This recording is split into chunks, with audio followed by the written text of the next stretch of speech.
Oh, nice. All right, back up a little bit. Let's all get in the frame here. All right, so basically we're gonna work with the impact balls, okay? These impact balls are mostly for what I've used them for is working with full swing with a lot of players in trying to get the club face square and make sure that that club position is getting in the correct spot. But today what we're gonna use them for out here on the putting green is we're gonna work with the impact balls between our knees to make sure that our lower body stays still while we're putting, okay?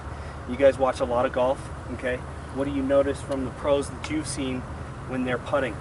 Does their lower body move much? No. So what we want to work on today is trying to eliminate any kind of lower body movement when we're putting. We want to make sure that our lower body is staying still, okay?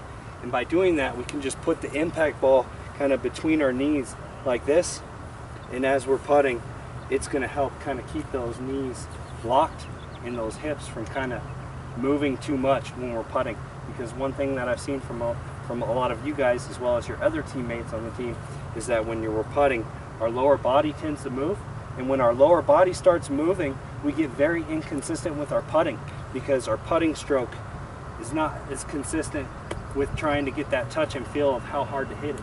Because when that lower body's getting involved, we start swinging a little harder or differently. We want to just keep it all with our shoulders and make sure that we're pushing the ball when we're stroking it with our shoulders and with our arms and not getting that lower body involved, okay? So for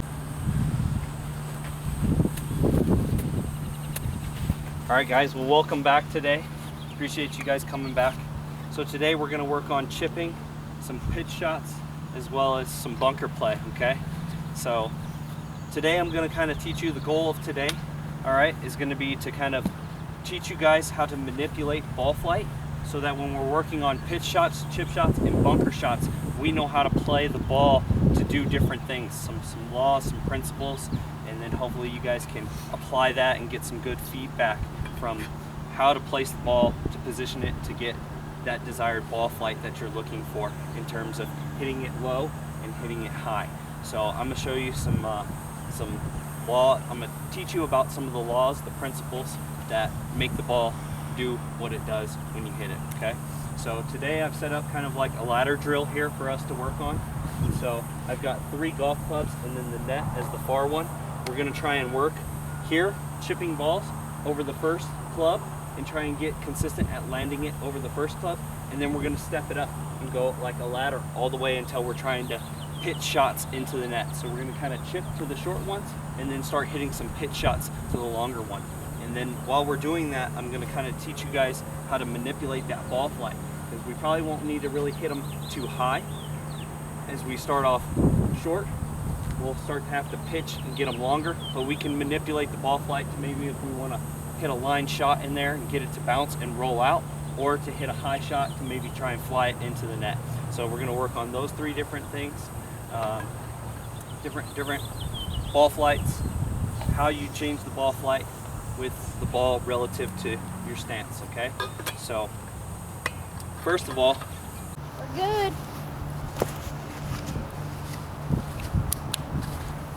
All right, so now we're going to work on some bunker play, okay? So if you would, Camden, can you grab me a couple balls behind you?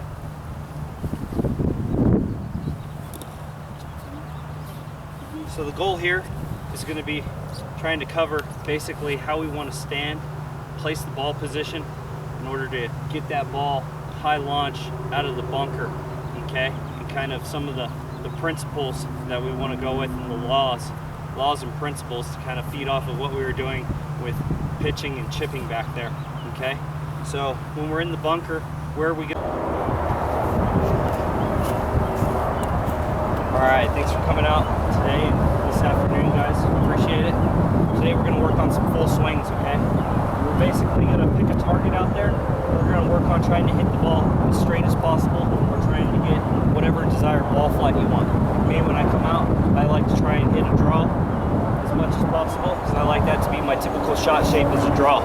So today I'm going to be focusing mostly on you, Camden, okay? And we're going to kind of watch you and your ball flight, and we're going to kind of break down what's going on with your swing in regards to the laws and principles that we talked about kind of the past 2 days, okay? Alright, so welcome back, guys. Thanks for coming out. Last one, we're going to work with fairway woods and drivers, but you guys all have your drivers, so you guys are good and warmed up. You've hit enough balls, so we'll just jump right into driver then. So today we're going to work a little bit more with the impact ball to make sure that we fully understand when we're hitting shots, kind of what the feedback of the results and what's going on with that ball flight, what's going on with our club swing, okay? Whether that club path, club face, and what's going on with our ball flight, so that when we tee up another one, we know, get that feedback from that last shot, what we're gonna do to improve that on our next shot, okay? So we're gonna work with the swing aid of the impact ball, and we're gonna use some training aids and some golf tees to try and make sure that we get the desired club head path of what we're looking for, whether that be an inside-outside swing or an outside-inside swing. Okay, so whether Camden, you want to hit a cut, and Max, if you want to hit a draw, we'll work with some tees to kind of work on those things and make sure that we fully understand some laws and principles